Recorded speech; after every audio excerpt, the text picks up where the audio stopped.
The Agenda in the Summer with Nam Kiwanuka is made possible through generous philanthropic contributions from viewers like you. Thank you for supporting TVO's journalism.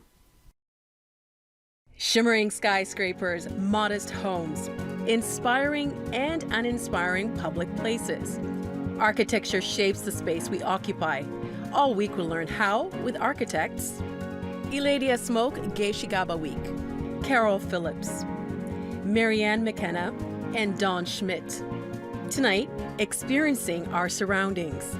That's next on The Agenda in the Summer.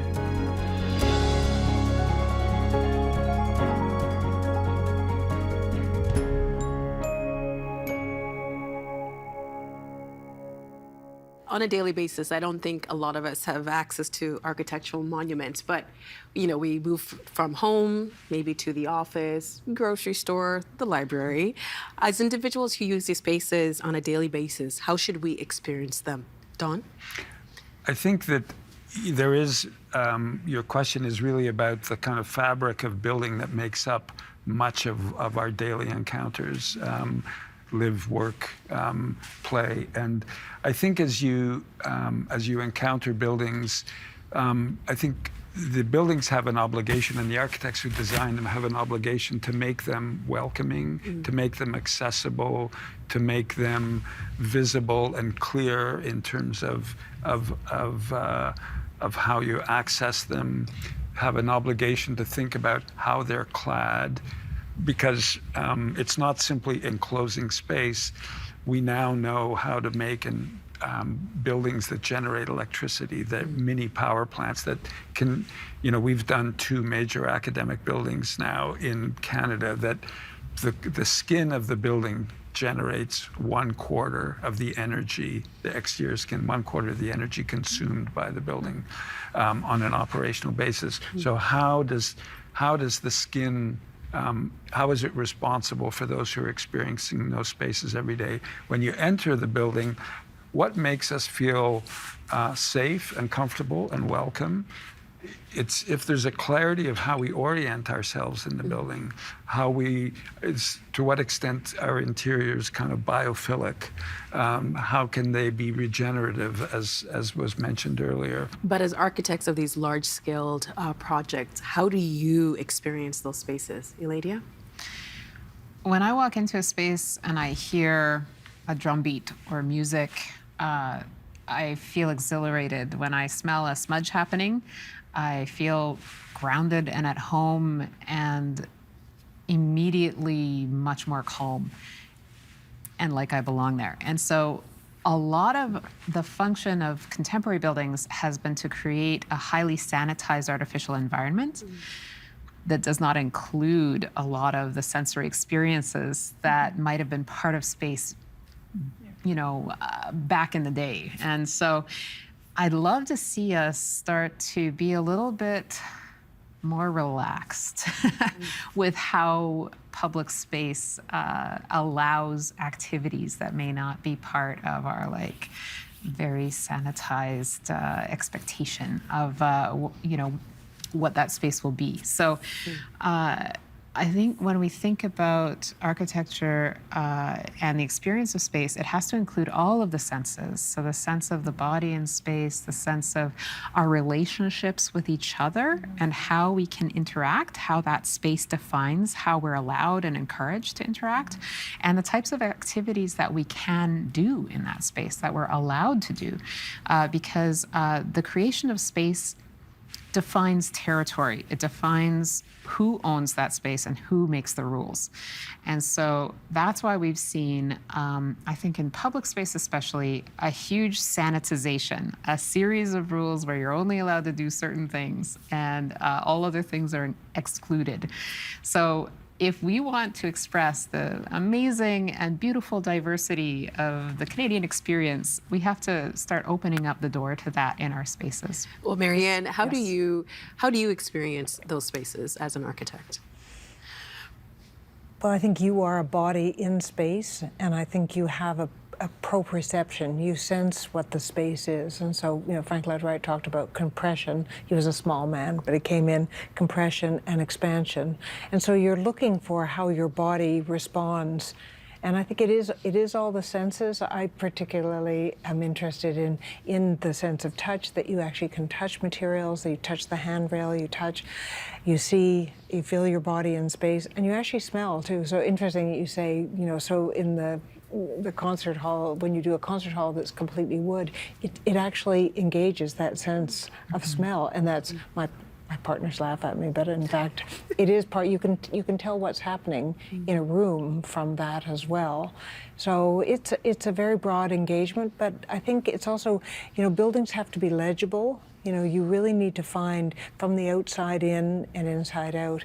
And I'm a big advocate of opening up doors to large terraces and beginning to let the inside out. And I think there are challenges to our mechanical systems of how we can slide walls and open up. So a terrace that might be a winter terrace, it might be outside in the winter, actually comes inside in the summer. And that sort of convertibility is a very important part of what, if we can actually not be running systems, but actually using natural ventilation, and just, taking a completely different take. So I think we do need to ask, it's a good question.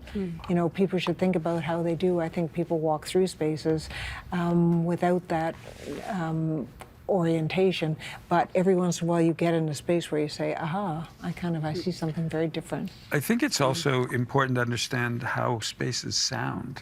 There's one thing, of course, is performance spaces and what's the acoustic in those rooms. But just, we choose restaurants or we choose spaces that are not overwhelmingly noisy or not overwhelmingly quiet. Like, there is the dimension of materiality and light and the kind of form and shape of space, but also the acoustic of rooms is something that is, again, not paid enough attention to. We're going to come back to that, I'm pretty sure, because I really want to speak to you about some of your projects and get your insights on the ideas that went behind them. Carol, I want to start with you. You spoke about the use of timber, and we want you to take us through this design of George Brown College. You can see that there on the screen. That's the outside. And beginning from the outside, what kinds of things should I pay attention to when approaching this building? Well, one of the things from the exterior that you'll see when you approach this building, and I want to say, we talked earlier about on another day about process, and our process now is highly collaborative, so we are working with another architect on this project out of Vancouver, Acton Austri Architects, but and a slew of incredible engineers. But one of the first things you should see when you see this building is that it has a material solidity to it. So many of our buildings down, especially down at the waterfront, are just glass, and there's a kind of unsettling thing about that. With glass, you see this duality. There's buildings reflecting other buildings. There's buildings that reflect two of you. There's this other world that's in the reflection of everything, and I think it kind of leads to a sense of placelessness. So when a place of placelessness? A sense of placelessness. Oh. So I think that when you have a building that has a material solidity, it asserts a place, it shows its form, it creates the space around it to be legible. It doesn't disappear. So I think as you approach that building from the exterior, the first thing you'll see is the form, and you'll see its presence, and it will be distinct from other buildings in that community at the waterfront because it does have more material presence. And you'll see that more and more because as we work towards architecture that is more sustainable, we cannot just clad all of our buildings in glass anymore. So it's a really fantastic opportunity to create those environments that actually speak to the material presence of a place. I wanted to show the interior for a second. This is the concept design. You can see a lot of light inside. And another one, we've got another one. This is mid-construction. We have another picture. What about the use of light in this space? So this is where, again, the active collaboration comes in, where we are no longer working with napkin sketches and asking our engineers to wrap it all in engineering. We're working very hand in hand and collaboratively with a whole slew of people who help to tell us more and more and more about the environments that we're building in. And so Daylighting this building is a huge part of creating an environment where people feel connected to the city, connected to the lake. It's a teaching building. It's for George Brown College, and there are going to be teaching spaces all through the 10 stories. So natural light, understanding what time of day it is, understanding our relationship to the daylight in the building and not using artificial light for everything is actually part of the engineering. It's part of the energy savings of the building, but it's also going to actually connect people with their environment and the time of day, the context they're in, and that is actually part of what the major drivers are. Dawn, I want to come to you next. I've got an image here of the National Arts Center in our nation's capital. I wanted to start from the outside, and your firm designed this. Can you explain the exterior of this project, please? So this is a building that is connected to the original National Arts Center built about 55 years ago. And that was a building entirely clad in concrete and relatively opaque. So there's this extraordinary group of 500 creative people inside the building who were never seeing the light of day, literally, during the...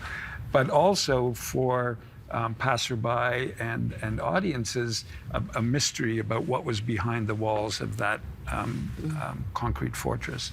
Our interest was to open up the life of the interior to the exterior, to kind of convey the excitement of what's happening inside artistically to the millions of tourists who are in Ottawa, particularly during the summer, to open up the building to the north, and it's north-facing glass, so we could have large amounts of glass without, solar impacts. And so you have a what's your design philosophy when it comes to using glass?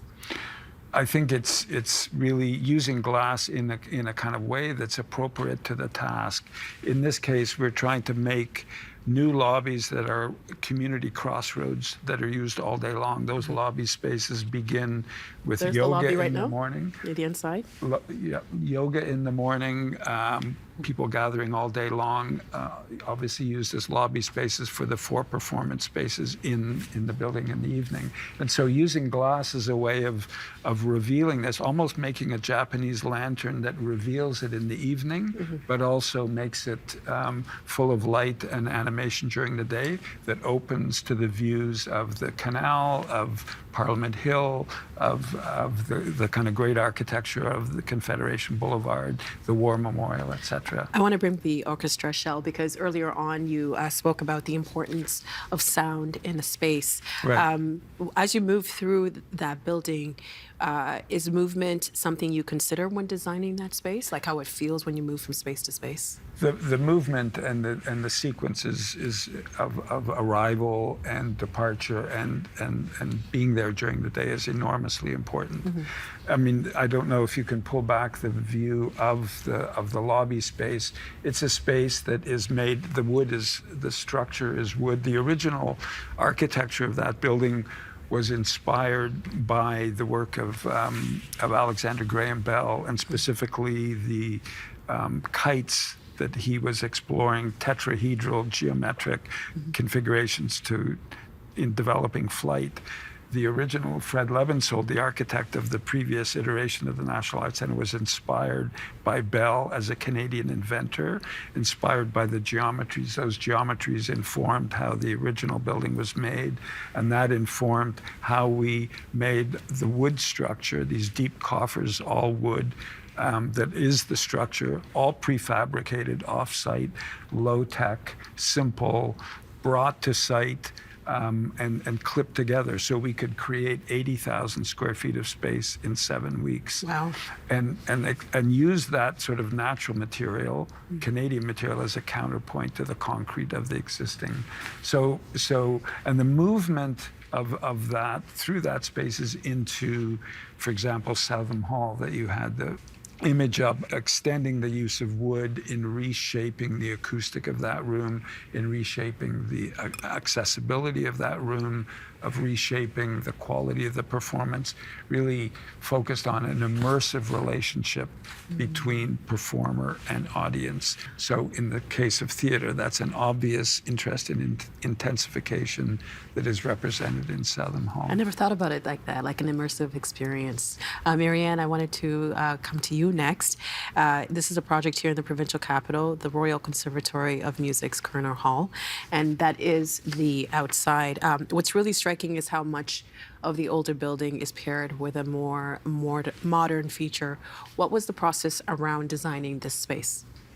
Well, it's an interesting institution. The Royal Conservatory has been around for 160 years, and it's actually touched Canadians and anyone who's been part of the colonies. What child didn't take a Royal Conservatory piano level of instruction?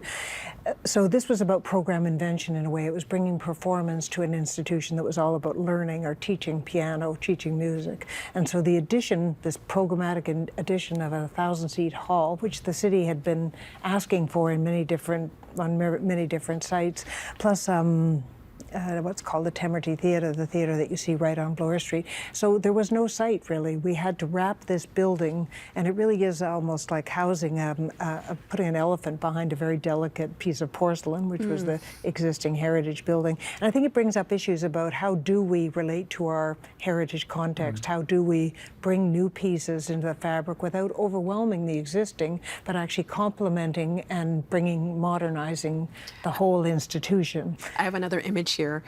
This is a corridor behind the older building and the performance space. On the left, you have the older building, and on the right, you have the newer building. So that's really, if you stay with that, that is really the aha space. That's the space between when you say, how do you get a social space? And the conservatory wanted a heart to their building. They wanted a place that people would gravitate to, and it would become the not only because there are students, babies in the morning with strollers, there are students, professional students during the day, and then there are performers at night and audiences. It's a 24/7 kind of operation. There's also a lot of light, right? What about the use of light in that? Light? Yeah. Well, we were able to naturally light that atrium space, that 2.5-story space. So we brought a lot of light in. And also I think, one of the things that when we talk about buildings, we talk about, you want orientation. Yeah. When you want to know that orientation is towards Philosopher's Walk. It's not a piece of property that the conservatory owns. It's owned by the University of Toronto, but we connect to it. So this building implies a kind of city, implies a public realm. So we had, there were many, many challenges. I mean, the project took a long time, shall we say. I can't remember how many years anymore. We have another image, and this is the grand performance space. Yeah. What feeling do you want people to feel when they're in that space? Well, I think when you walk in acoustically, it's quiet. It's it's more than quiet. You almost feel this sort of, you can feel your body change as though you were in a completely different atmosphere. So it's very quiet, but it does engage all the senses. If you touch the wood, it's been raked because the acoustician wanted texture. That wonderful smell of the wood is there. And then you hear, the sound in there is incredible. You can hear somebody whisper on the stage. And so that it is that engagement. And I think because we were so tight for sight, we are pressed onto the stage. So when a performer walks out there and he looks around, he sees that embrace, like Massey Hall, sees that embrace of audience, they just go, oh my gosh. So it really is, these are spaces that build community, and this has changed the community of music in the city of Toronto, and has been much admired, and I would say it's taught a lot of other architects about what a concert hall could be. And it was the first concert hall that our office had done, so, well. It's such a beautiful way that you described it, like an embrace, because when you do walk in, it just feels like, someone's hugging you. Eladia, I wanted to come to you next. This is for a design for Algoma University. It's still in the design phase. Can you tell us what we're looking at here, please? So Carol's firm, Marianne and Tashima and Smoke Architecture, my firm, are partnering on this, and we're working with a fantastic landscape architecture team as well, because the idea is that the land and the building are coming together. It rises gently out of the earth because the inspiration for the building is Makwa, who is a bear, a healer protector, a carrier of medicine. And as the bear moves northward, its hindquarters very gently rises from the ground. And then once you're up on Makwa's shoulders, you can see the water of the lake close to Algoma University. Water is that element of creation where we all originate. And you also get a little higher than Shingwak Hall, which is the former residential school that this is adjacent to. What would you say is the feeling that we should feel as we approach that? The overall narrative of the building is the interweaving of the changing priorities of past, present, and future, which are represented by a sweetgrass braid. So that sort of sinuous shape of the building is moving us to a point of truth-telling, what has happened on this site. And the children of Shingwak, who are the survivors of that residential school, were a big part of the design process. The aspirations for the future, which is reconnecting to the forest, which is on the east side of the site, through an outdoor classroom and a permeable eastward facade so that you can move easily from the learning spaces indoors to learning spaces outdoors so that our elders can convey knowledge in the way that we're most comfortable from our greatest teacher, which is the land. And then the needs of the present, which is represented by the building itself, which is organized around a central circle, gathering circle in the middle, where we have Makwa, that protector spirit, sort of situated, where we have the Tikanagan lacings representing, the Tikanagan is a cradle board used by Anishinaabeg Nation along with quite a few other nations. And the Tikanagan has this sort of lacing pattern. So that's expressed in the woodwork, the heavy timber structure. I have actually another picture of the interior. I wanted to talk about the light, the materials, the curve, the scale. Yeah. How are they all working together in this space? So we wanted to make sure that we acknowledged the presence of Shingwak Hall with its sort of intimidating big shoulders and, you know, the big stairs up, and very much intended to intimidate young people, children coming into the space.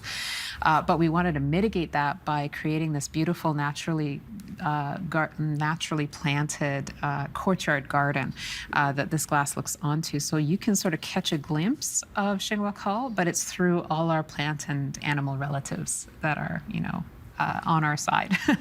And of course, that door leading to Shingwak Hall also is protected by Makwa. So that's why you see a bear there. And that Tikanagan represents the love and care with which we hold our children, who are the center of the circle. And so this is the circular gathering space around which all of the classrooms and all of the learning spaces are oriented. It honors the 4 cardinal direction doorways, which each have their own teachings associated with them. And the northmost one, which is actually behind the view of this camera angle, leads to Crying Rock, which is a space, the one space in the former residential school where children could come and speak their own language and speak with their siblings, which was also forbidden. So around that rock, they would remember home, they would find a place of strength, and that Crying Rock is now surrounded by landscape and honored by a northward door. Well, in our last few minutes, I wanted to talk about light, because we've been talking about that throughout, and it's obvious throughout all of your projects. And Dawn, you once mentioned in a talk about the benefits of having south-facing windows in hospitals to promote healing. Could you explain that to us, please?